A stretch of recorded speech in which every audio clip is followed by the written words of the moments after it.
آپس کے تعلقات میں فیاضی سے کام لیا کرو، رشتوں میں تنگ دلی کا اظہار نہ کیا کرو۔ رشتے ان بنیادوں پر نہیں چلا کرتے، رشتوں کے لیے فیاضی کا مظاہرہ کرنا پڑتا ہے، بڑا دل کرنا پڑتا ہے۔ آج میں آپ کے سامنے ایک بہت اہم مسئلے پر بات کرنا چاہتا ہوں، اور وہ ہے ہمارے رشتوں میں آپس کے تعلقات۔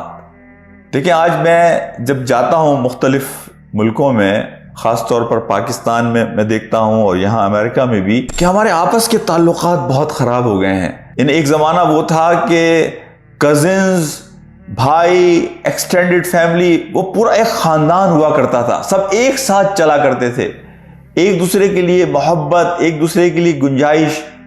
لیکن آج میں یہ دیکھتا ہوں کہ ہمارے دلوں میں تنگی آ گئی، ہمارے دلوں کے اندر وہ گنجائش باقی نہیں رہی۔ اس کے نتیجے میں ہمارے آپس کے اندر تعلقات میں کھچاؤ اور تناؤ آ گیا۔ میں آج آپ کے ساتھ ایک بات کرتا ہوں۔ نبی پاک صلی اللہ علیہ وسلم کی حدیث ہے جس میں آپ صلی اللہ علیہ وسلم نے فرمایا کہ صلہ رحمی تمہارے رزق کو اور تمہاری عمر کو بڑھاتی ہے، اور صلہ رحمی اور خیر خواہی یہ نہیں ہے کہ کوئی تمہارے ساتھ خیر خواہی کرے تو تم جواب میں اس کے ساتھ خیر خواہی کرو، بلکہ جو تم سے کٹے تم اس سے جڑو۔ دیکھیں، میرے نبی محترم صلی اللہ علیہ وسلم نے کتنے بہترین نسخے ہمیں بتائے ہیں آپس کے تعلقات کو مضبوط رکھنے کے لیے۔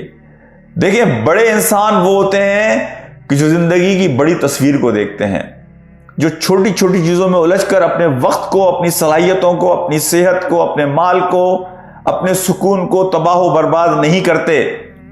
وہ ہمیشہ زندگی میں بڑی تصویر کو دیکھتے ہیں، وہ اپنے اجر کو اللہ سبحانہ و تعالیٰ کے لیے اٹھا کے رکھتے ہیں کہ اللہ سے لیں گے اپنا اجر۔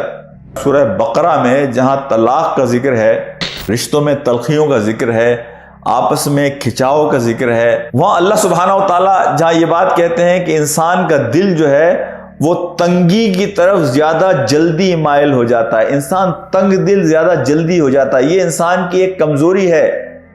اس کمزوری کا علاج اللہ سبحانہ و تعالیٰ یہ فرماتے ہیں وَلَا تَنْسَعُوا الْفَضْلَ بَيْنَكُمْ، کہ آپس کے تعلقات میں فیاضی سے کام لیا کرو۔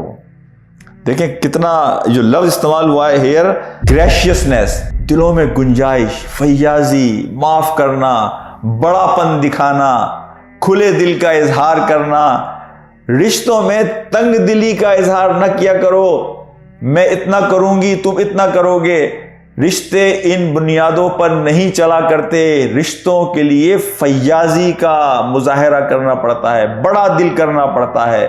جہاں سوال کے بدلے سوال ہوتا ہے، وہیں سے محبتوں کا زوال ہوتا ہے۔ آج ہمارے یہاں جو سب سے بڑا مسئلہ ہے وہ یہ ہے کہ ہم پیسے کو آج سب سے بڑی اہم چیز سمجھتے ہیں۔ میں آپ سے ایک سوال کرتا ہوں، اگر آپ کے پاس دنیا کی ساری دولت بھی آ جائے اور آپ کے پاس رشتے موجود نہ ہوں، بخدا ایسی دولت کا آپ کیا کریں گے؟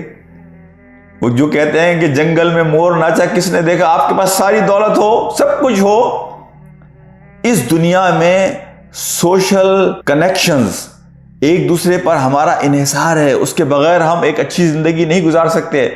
مجھے ہارورڈ یونیورسٹی کی جو سب سے پرانی اسٹڈی ہے اس کا حوالہ میں نے کہیں پہلے بھی پروگرام میں دیا ہوگا کہ انہوں نے 500 جو ملینرز ہیں ان کی زندگی کو فالو کیا، اور انہوں نے دیکھا کہ زندگی جو ہے اس میں حقیقی خوشی انسان کیسے حاصل کرتا ہے۔ تو اس اسٹڈی کا جو کنکلوژن تھا وہ لب لباب یہ تھا کہ انسان خوشی مال، اسٹیٹس، جاہ، مقام کی بنیاد پر حاصل نہیں کرتا، بلکہ اصل حقیقی اور دیرپا خوشی وہ لوگ حاصل کرتے ہیں جن کے آپس کے رشتے مضبوط ہوتے ہیں۔ تو رشتوں کی مضبوطی پر خیال کیجیے۔ اپنے آپ کو اگر تھوڑا سا قربانی دینا پڑے، اگر آپ کو خود قربانی دینا پڑے، آپ کو اگر پیچھے ہٹنا پڑے، تو نبی پاک صلی اللہ علیہ وسلم کی اس حدیث کو بھی یاد رکھیں جس میں آپ صلی اللہ علیہ وسلم نے فرمایا کہ اگر ایک آدمی حق پر ہے لیکن وہ اس لیے پیچھے ہٹ جاتا ہے کہ کہیں جھگڑا نہ ہو، ایسے شخص کے لیے میں جنت کے بیچ گھر کی ضمانت دیتا ہوں۔